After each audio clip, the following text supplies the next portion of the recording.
அதிமுக திடீர்னு இன்னைக்கு மதுரையில் ஒரு போஸ்டருங்க,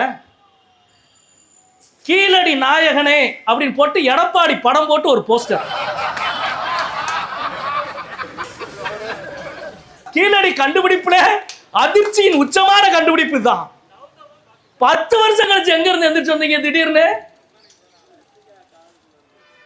முன்னாள் அமைச்சர் மா பாண்டியராஜன் அவர்கள் இன்னைக்கு பேட்டி.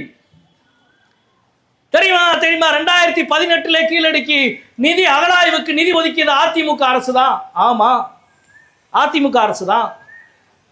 கோல் போஸ்டர்ல பந்து போயிருச்சு, உள்ள கோல் விழுந்துருச்சு. அதுக்கு காரணம் பந்து இல்ல மவனே, எத்தனவன் காலு, எத்தனது நாங்க. 2018 எப்படி நீ நிதி ஒதுக்குன?